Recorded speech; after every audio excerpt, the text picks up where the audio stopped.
What's going on, everybody? American Football Network here with another video today. And today we're bringing you guys our Louisville versus Clemson preview and prediction. But before we get started, make sure you guys like and subscribe, comment those thoughts and opinions down below. Help me reach that goal of 11,000 subscribers by the end of October.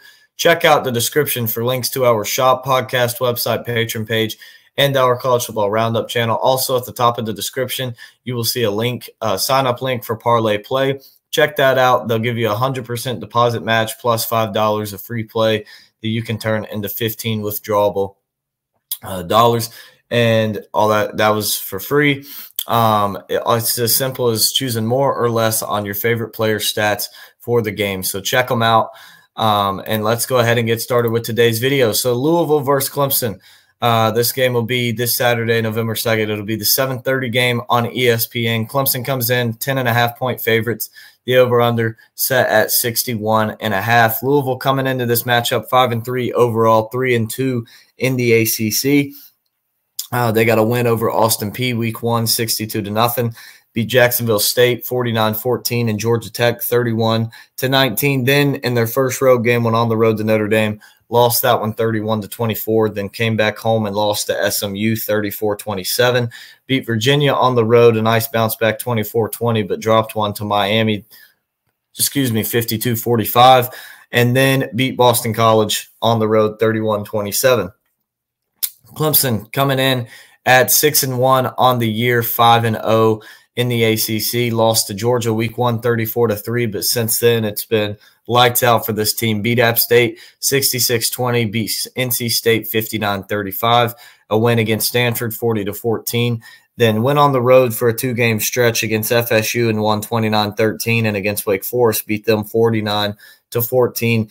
Then beat Virginia 48-31 and had a bye week this past week, so they're fresh off a bye coming into this game. You look at the series history all time. The first meeting was back in 2014. Clemson leads the all-time series 8-0 against Louisville. The largest win came back in 2018, 77-16. But these teams have had some good duels. That Deshaun Watson, Lamar Jackson period, those two games, those were absolutely just incredible games. That Clemson played against them in 16, and then I guess it was Kelly Bryant in 17 against Lamar Jackson. But Clemson's 4-0 all-time against Louisville in Death Valley as well.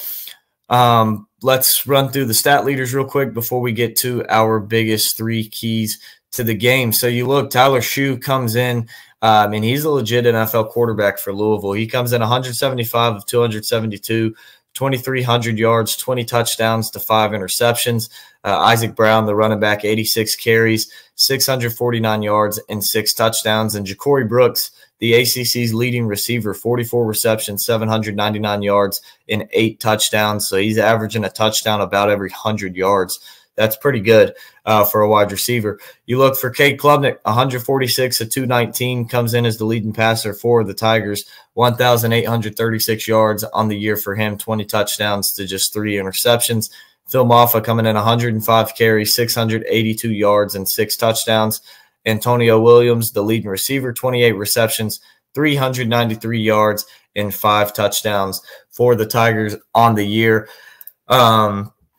So, yep, there's your stat leaders. Now a look at the biggest 3 factors for this game and keys to a Clemson win for me. Number 1 is, can the Clemson offensive line give Klubnik time to throw? Klubnik is one of the best quarterbacks in the country this year. He is, I believe, 3rd on three's Heisman rankings behind Jeanty and maybe Cam Ward. I think Travis Hunter's 1 spot below him at 4. I think it's Cam Ward at 2. But he sits at 3rd in the rankings for the Heisman, and he's played like it. But speaking of Cam Ward, I'll admit I haven't watched a ton of Louisville football this year. I watched a little bit of the Notre Dame game. I watched most of the Miami game in the second half, and then I watched, I would say, a little bit of the Virginia game for Louisville. But what I really noticed and stood out to me in that Miami game is Cam Ward's one of the top quarterbacks in the country as well, and he lit him up when he had time to throw. But Louisville did a great job of getting after him.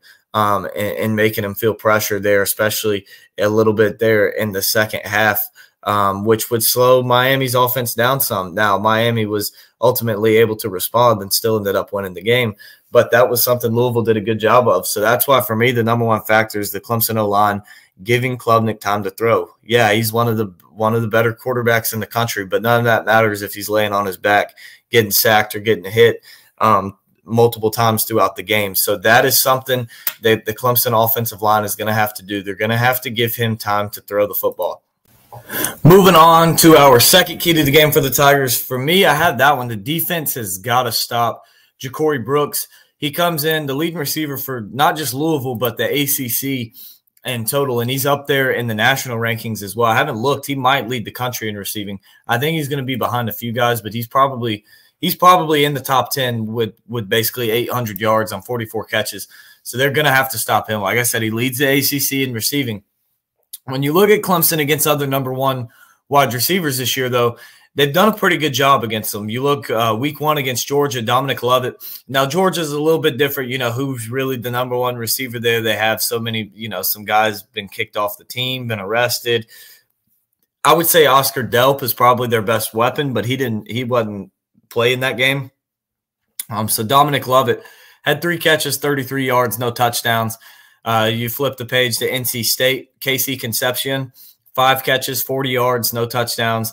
Alec Imanner, 4 catches, 50 yards, and a touchdown for Stanford.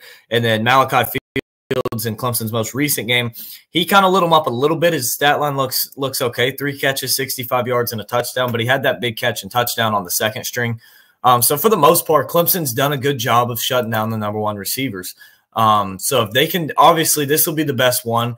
I would say they face when you consider the quarterback play as well. Obviously, Imanner is probably the best receiver Clemson's matched up against this year. But when you factor in quarterback play, Stanford's quarterback they're not a huge passing threat as a team. But when you factor in Tyler Shoes throwing the ball to Ja'Cory Brooks, that increases his value a lot more. So you're going to have to stop him. It's going to be a tough challenge. I think they can slow him down, but I just don't see a way that you stop him. The only way I see you stopping him is going to open up a lot of opportunities for the other guys, which maybe you throw your corners out there one-on-one with the rest of them and make those guys beat you. I wouldn't be against that as long as, they're not actually beating us, and you want to switch it up. But I think that'd be a good way of going about it for the Tigers. My third key to the game is get Phil Mafah going early. We saw how dangerous Miami was against this Louisville team when they had Martinez able to run the football, and he had a big game for them. I think Mafah's a similar style back. I think Clemson's O-line is just as good.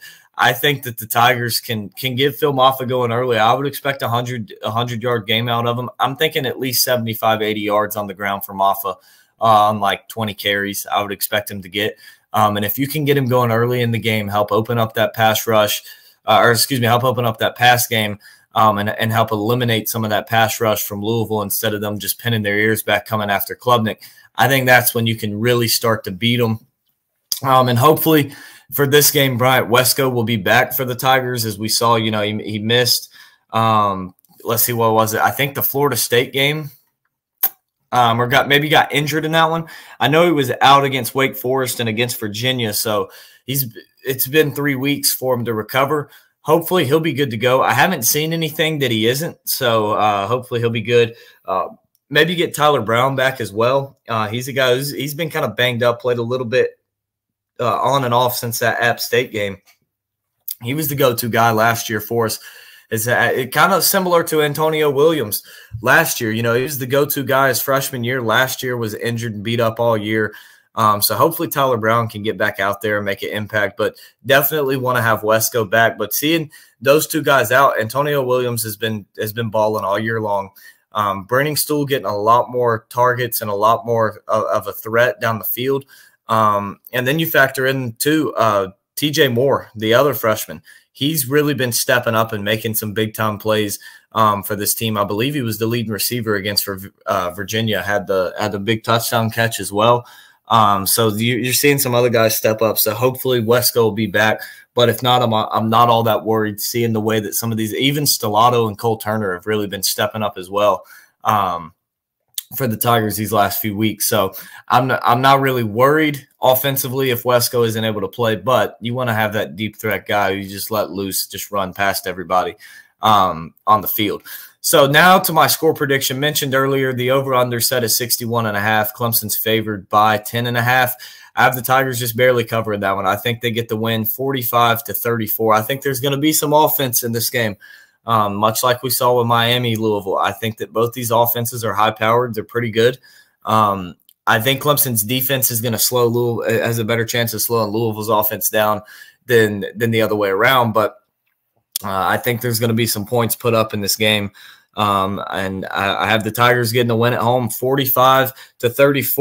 Clemson, they got to buckle down and lock in. They're getting the tough part of their schedule. Got Louisville this week. Then they got to go on the road to Virginia Tech, on the road to Pittsburgh. They do get the Citadel at home, but then they got to play South Carolina at the end of the year at home, which is always a tough one regardless of how good they are just with the rivalry.